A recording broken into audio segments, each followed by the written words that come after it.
All right, so I'm here with Jennifer Marabella, and so what exactly do you do for a living?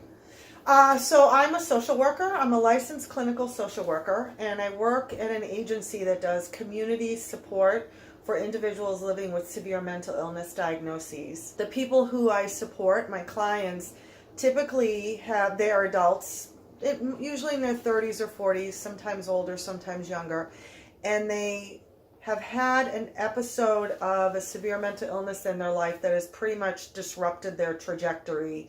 So how much roughly do you make in a year? I make about 55,000 a year. What kind of challenges has the virus proposed for you? Like, how has it made everything more difficult?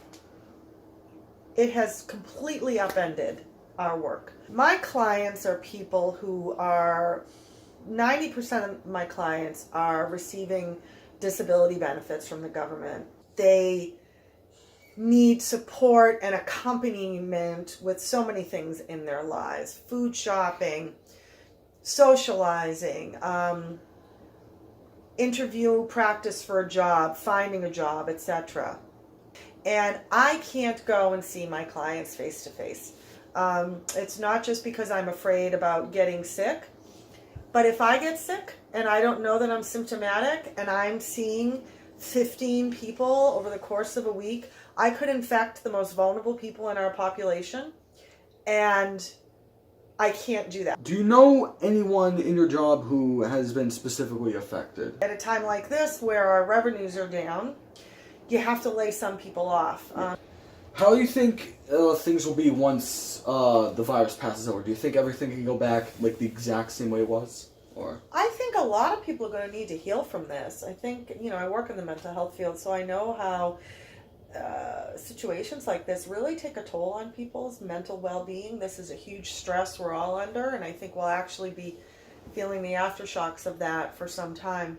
I can tell you that a lot of folks I support who really do have the intelligence and would have the skills to be able to connect and use technology more to connect, like Zoom phone calls or online meetings or whatever, haven't been able to do that right now because nobody showed them how to do it with their smartphone right now. Or actually, a lot of them can't even afford a smartphone, which is unbelievable. I think I appreciate having opportunities to do an interview like this with you, where you're doing some work for a class that gives me a chance to stop and be introspective for a minute, and also helps me see that just about everybody, even though we're under a lot of constraints right now, are still trying to move forward and live our lives and get things done.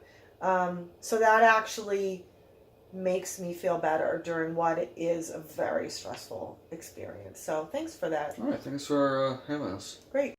Please state your name and occupation. My name is Mike, and I'm a strength and conditioning coach. Okay, so first question. What is your own mental state during this epidemic? Pretty good. I would say it's pretty good. It's, trying to get along with the different rules or the news that's coming up every single day to make sure that you're not putting yourself or any of your loved ones in harm's way.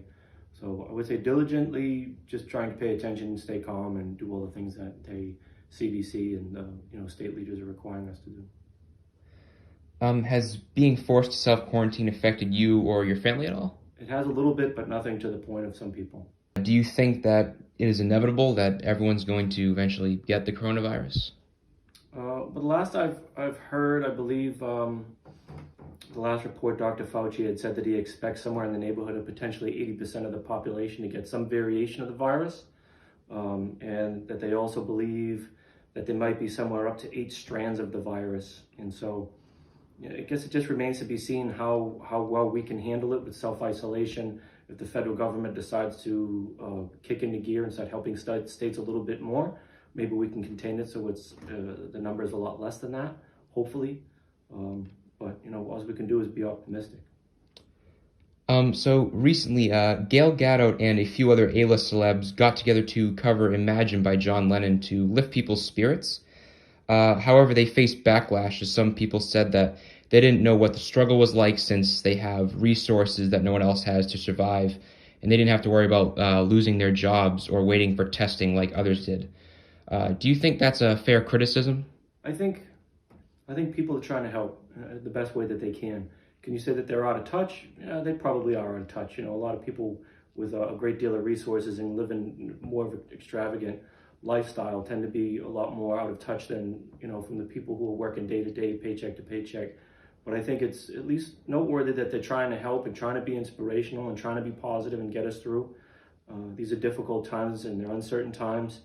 And we a lot of times look to athletes or movie stars, sometimes political leaders as inspiration and trying to get us from one day to the next. And so maybe they're out of touch a little bit, but I think their heart was in the right place. So, you know, give them a break. Last week, before all the bars and restaurants and beaches closed, some reporters interviewed some spring breakers down at the packed Clearwater Beach in Florida and asked them why they were there and if they were worried about getting the virus.